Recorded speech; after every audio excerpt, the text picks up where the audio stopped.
السلام عليكم ورحمة الله وبركاته. أعوذ بالله من الشيطان الرجيم. بسم الله الرحمن الرحيم. الحمد لله وبنعمته تتم الصالحات. اللهم صل وسلم وبارك على أفضل خلقك وصفوة رسلك سيدنا وسيد الأنبياء والمرسلين محمد صلى الله عليه وسلم، صلاة وسلاما دائمين متلازمين إلى أبد الآبدين، وعلى آله وأزواجه وعترته وصحابته وتابع تابعيهم ومن اتبع خطواتهم إلى يوم الدين. أما بعد، فإن خير الحديث كتاب الله، وخير الهدي هدي محمد صلى الله عليه وسلم، وشر الأمور محدثاتها، وكل محدثة بدعة، وكل بدعة ضلالة، وكل ضلالة في النار. أعوذ بالله من الشيطان الرجيم. بسم الله الرحمن الرحيم. وقل للمؤمنات يغضضن من أبصارهن ويحفظن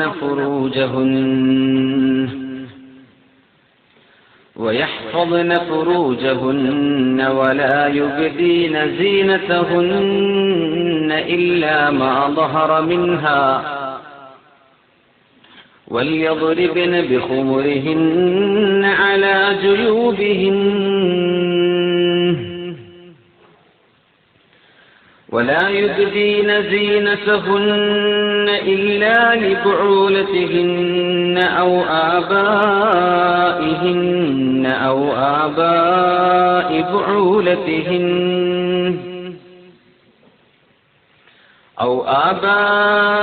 بعولتهن أو أبنائهن أو أبناء بعولتهن أو إخوانهن أو بني إخوانهن أو بني أخواتهن أو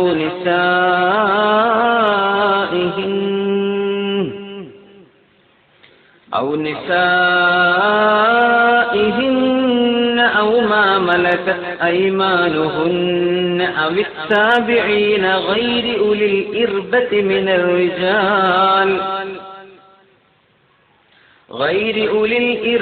من الرجال أو الطفل الذين لم يظهروا على عورات النساء،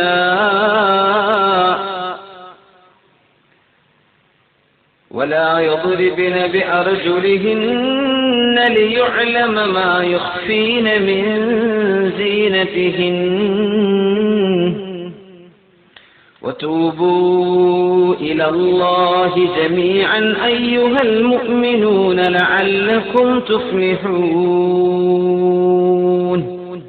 صدق الله العلي العظيم. بارك الله لي ولكم في القرآن العظيم، ونفعني وإياكم بما فيه من الآيات والذكر الحكيم، وعصمني وإياكم برحمته من الشيطان الرجيم. رحم الراحماയ അല്ലാഹു സുബ്ഹാനഹു വ തആല നമ്മുടെ മനസ്സുകൾക്ക് ഈമാനിന്റെ കരുത്തും ഈമാനിന്റെ ഉണർവും ഇൽമിന്റെ വെളിച്ചവും നൽകി അല്ലാഹു അനുഗ്രഹിക്കുമാറാകട്ടെ. അല്ലാഹു സുബ്ഹാനഹു വ തആല എല്ലാ പാപങ്ങളിൽ നിന്നും നമ്മെ അല്ലാഹു ശുദ്ധിയാക്കി തരുമാറാകട്ടെ. വന്നുപോയ വീഴ്ചകളും തെറ്റുകളും അറിഞ്ഞും അറിയാതെയും തെറ്റിപ്പോയിട്ടുള്ള എല്ലാ പാപങ്ങളും അല്ലാഹു നമുക്ക് വിട്ടുപുറത്ത് മാപ്പാക്കി തരുമാറാകട്ടെ. നമ്മുടെ ഉമ്മ വാപ്പമാർക്ക് വല്യമ്മമാർക്കെല്ലാം അല്ലാഹു പുറത്തു കൊടുക്കുമാറാകട്ടെ. നമ്മുടെ ഉസ്താദുമാർ നമ്മൾ ആരിൽ നിന്നെല്ലാം ഇൽമ പഠിച്ചിട്ടുണ്ടോ, നമ്മിൽ നിന്ന് ആരെല്ലാം ഇൽമ പഠിക്കുന്നോ പഠിച്ചിരിക്കുന്നു എല്ലാവർക്കും അല്ലാഹു പുറത്തു കൊടുക്കുമാറാകട്ടെ. നമ്മുടെ ഭാര്യ സന്തതികൾ, നമ്മുടെ മക്കൾ, ജ്യേഷ്ഠാനുജന്മാർ, അയൽവാസികൾ, സുഹൃത്തുക്കൾ, നമുക്ക് ഓർമ്മയുള്ളവരും ഇല്ലാത്തവരുമായ പരിചയക്കാർ എല്ലാവർക്കും അല്ലാഹു പുറത്തു കൊടുക്കുമാറാകട്ടെ. എല്ലാവർക്കും അല്ലാഹു ശിഫ നൽകുമാറാകട്ടെ. മരിച്ചുപോയ മുഅ്മിന മുഅ്മിനാത്തുകൾക്കെല്ലാം അല്ലാഹു മഗ്ഫിറത്തും റഹ്മത്തും ചെയ്ത് അല്ലാഹു സ്വർഗ്ഗലോകത്തിന്റെ ഒരു റൗളയായ അവരുടെ ഖബറുകൾ അല്ലാഹു മാറ്റി കൊടുക്കുമാറാകട്ടെ. ആമീൻ യാ റബ്ബൽ ആലമീൻ. കാര്യങ്ങൾ പഠിക്കാനും അറിയാനും ഒക്കെ അല്ലാഹു നമുക്ക് തൗഫീഖ് നൽകുമാറാകട്ടെ. നമ്മൾ മുൻഗാമികളായ സ്വഹാബത്തിന്റെയും താബിഈങ്ങളുടെയും അഷ്റഫുൽ ഖൽഖ് സല്ലല്ലാഹു അലൈഹി വസല്ലമ തങ്ങളുടെ അവിടുത്തെ അനുചരന്മാർ അവരുടെയൊക്കെ ജീവിതത്തിലേക്ക് ഒരു കമ്പാരിസനാണ് നമ്മളിപ്പോൾ നടത്തിക്കൊണ്ടിരിക്കുന്നത്. നമ്മൾ നിൽക്കുന്നത് 1400 കൊല്ലങ്ങൾക്ക് ശേഷമാണ്. പക്ഷേ ഓരോ മസ്അലകൾ നമ്മൾ ചർച്ച ചെയ്യുമ്പോൾ നമ്മുടെ കമ്പാരിസൺ ആരെപ്പോലെ ആകാനാണ് നമ്മൾ പരിശ്രമിക്കുന്നത്? റസൂലുള്ളാഹി സ്വല്ലല്ലാഹു അലൈഹി വസല്ലം തങ്ങളെ പോലെ, അവിടുത്തെ സ്വഹാബത്തിനെ പോലെ, താബിഈങ്ങളെ പോലെ. പിൻഗാമികളിൽ ഒരുപാട് സ്വാലിഹീങ്ങളും ഔലിയാക്കന്മാരും ഒക്കെ ഉണ്ട്. പക്ഷേ നമ്മളെല്ലാവരുടെയും ആദ്യത്തെ കണ്ണികൾ ആരാണ്? അല്ലാഹുവിന്റെ റസൂലും സ്വഹാബത്തുമാണ്. നമ്മൾ ആ ഒരു കുറ്റിയിലേക്ക് പിടിക്കുക എന്ന് പറയില്ലേ, അങ്ങോട്ട് പിടിക്കുക. എന്നാൽ അതിന്റെ ഇടയിൽ എവിടെയെങ്കിലും ഒന്ന് എത്തിപ്പെടാൻ നമുക്ക് കഴിയും. അതുകൊണ്ടാണ് നമ്മൾ ഏറ്റവും ഉന്നതമായ ടാർഗറ്റ് വെച്ച് സംസാരിക്കുന്ന പോലെയാണ് നമ്മൾ സ്വഹാബത്തിന്റെ ജീവിതവുമായിട്ടാണ് ഈ കാലഘട്ടത്തിൽ നിന്ന് നമ്മൾ ഇങ്ങനെ എത്തി നോക്കി പോരുന്നത്. അവരെന്ത് ചെയ്തു, നമ്മൾ എന്താ ചെയ്യുന്നത്, അവരെന്താണ് ഇതിൽ വീക്ഷിച്ചിട്ടുള്ളത്, നമ്മുടെ ജീവിതം എന്താണ്? അപ്പോഴേ നമുക്ക് നന്മയുടെ അരികത്തേക്ക് എത്താൻ കഴിയുള്ളൂ. നമ്മൾ വലിയ ടാർഗറ്റ് വെച്ചാലാണ് ഒരല്പമെങ്കിലും മുന്നോട്ടെത്താൻ കഴിയുള്ളൂ. അപ്പോ നമ്മുടെ മുമ്പിൽ ഒരു വലിയ ചലഞ്ചുണ്ട്, ഒരു വലിയ പ്രശ്നമുള്ളത് നമ്മുടെ ചുറ്റുപാടുകളും സമൂഹത്തിന്റെ ആധുനികമായ ഒഴുക്കുകളും ഒക്കെ മറ്റൊരു ദിശയിലേക്കാണ്. ഇവിടെ നിന്നുകൊണ്ടാണ് നമ്മൾ ഒരു പെണ്ണിനെ സംബന്ധിച്ചിടത്തോളം അവരുടെ ശരീരം മുഴുക്കയും ഔറത്താണ്, മറക്കപ്പെടേണ്ടതാണെന്ന ആ ഒരു ചർച്ചയിലൂടെ നമ്മൾ പോകുമ്പോൾ വലിയ ഒരു ഒഴുക്കിനെതിരെയുള്ള ഒരു തിരിഞ്ഞോട്ടം നമുക്കിവിടെ കാണാൻ കഴിയും. ഇത് മുസ്ലിം ഉമ്മത്ത് എന്നും സ്വീകരിച്ചിട്ടുള്ള നിലപാട് ഇത് തന്നെയാണ്. ലോക സംസ്കാരത്തിന്റെ നാഗരികതയുടെ ഒക്കെ വഴികൾ മാറിയേക്കാം, സംസ്കാരത്തിന്റെ ക്രൈറ്റീരിയൻ മാറിയേക്കാം. പക്ഷെ നമ്മുടെ മുമ്പിൽ ദീൻ അത് എന്നും അന്നും ഇന്നും ഒന്ന് തന്നെയാണ്. അല്ലാമ ഇഖ്ബാലിന്റെ ഒരു കവിതയുണ്ട്, ഈ പുതിയ പുതിയ കാര്യങ്ങളെ സ്വീകരിക്കുക അതിന് വലിയ പ്രയാസമൊന്നുമില്ല. പഴമയിൽ അടിയുറച്ചു നിൽക്കുക എന്നതാണ് ഏറ്റവും വലിയ പ്രയാസം. സമൂഹങ്ങൾക്ക് ഏറ്റവും വലിയ പ്രയാസം അതാണ്. എന്താ നമ്മൾ ആ ഒരു പുതുമയോട് അഡാപ്റ്റ് ചെയ്യാത്തത്?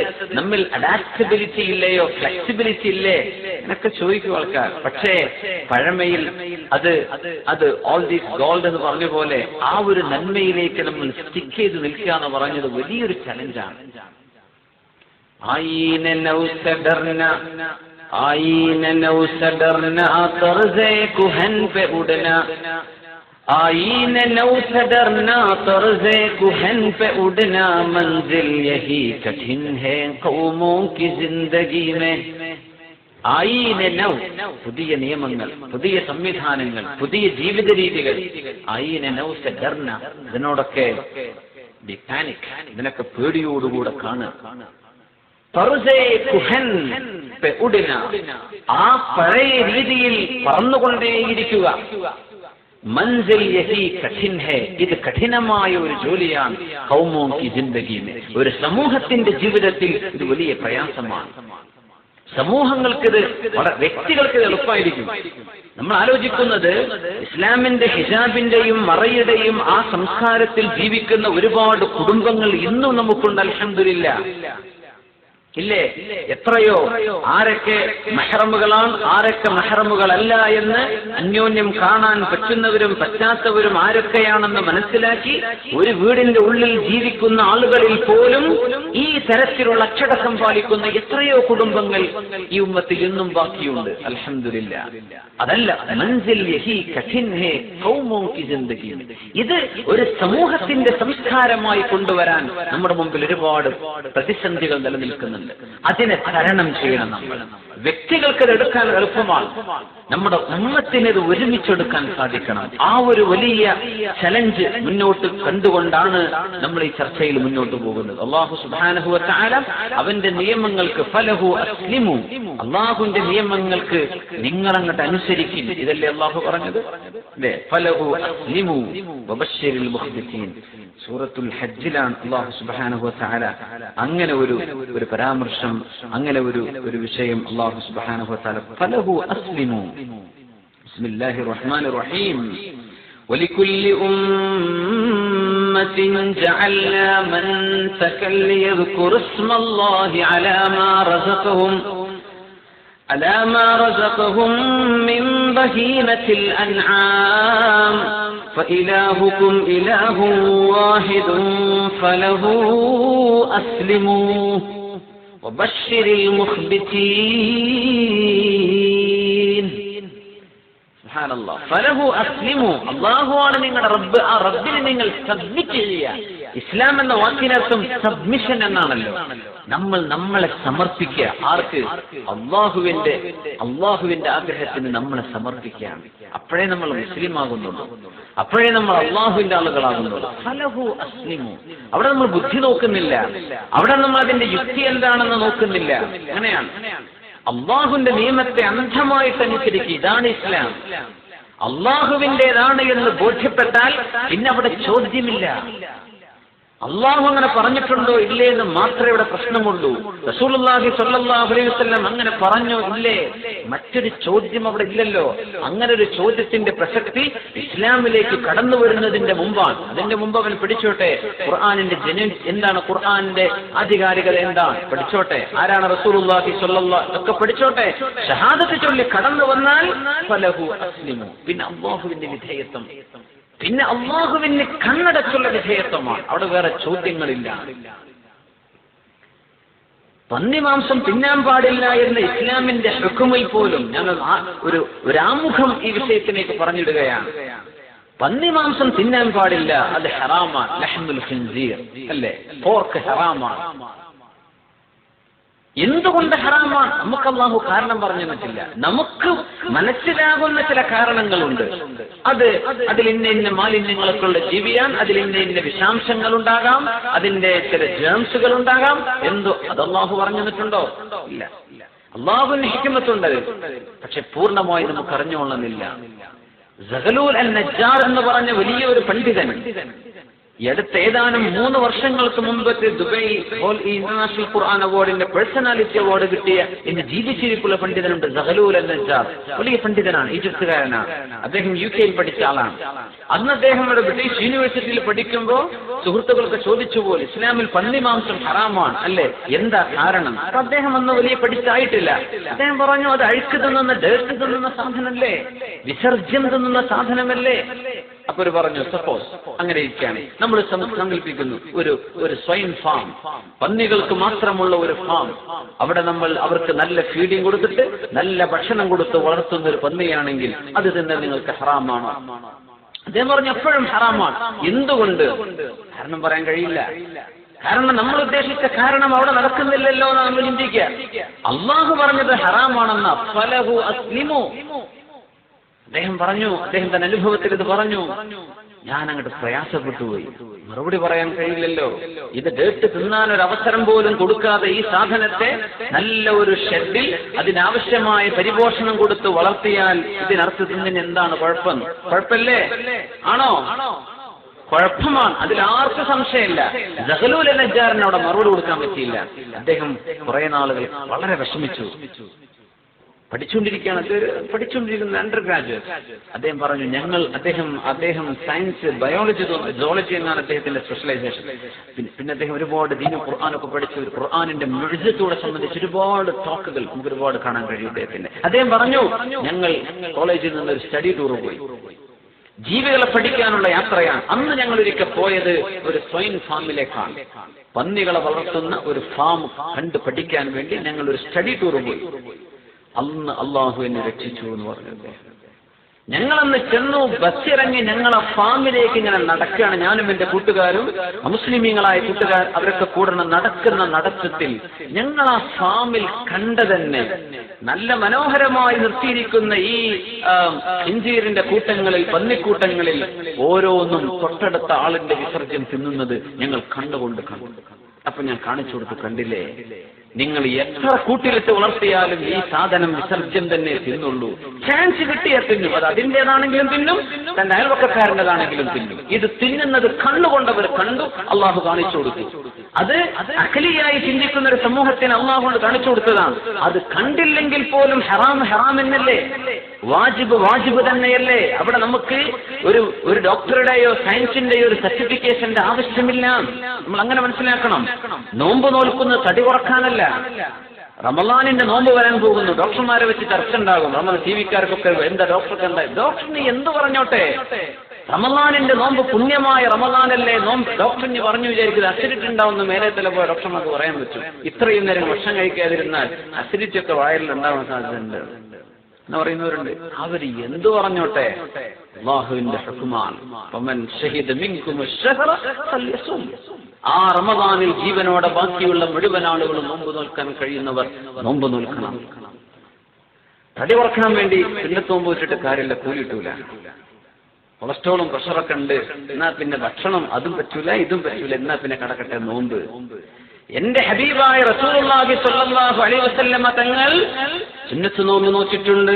യൗമുൽ ഇസ്നൈൻ തിങ്കളാഴ്ച ദിവസവും വയൗമുൽ ഖമീസ് വ്യാഴാഴ്ച ദിവസവും എന്റെ ഹബീബായ റസൂലുള്ളാഹി സ്വല്ലല്ലാഹു അലൈഹി വസല്ലം നോമ്പ് നോച്ചതിന്റെ പേരിൽ ഞാൻ നോൽക്കുകയാണ്.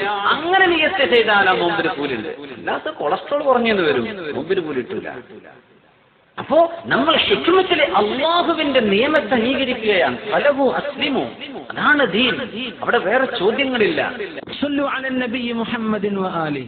اللهم صل على سيدنا محمد وعلى آل سيدنا محمد وبارك وسلم عليه. اللهم صل على سيدنا محمد وعلى آل سيدنا محمد وبارك وسلم عليه. ഒരുപാട് സ്വലാത്ത് നമ്മുടെ ഹബീബിന്റെ ഹളറത്തിലേക്ക് എത്തും. അള്ളാഹു എത്തിച്ചു കൊടുക്കട്ടെ, അവിടുത്തെ അള്ളാഹു സന്തോഷിപ്പിക്കട്ടെ.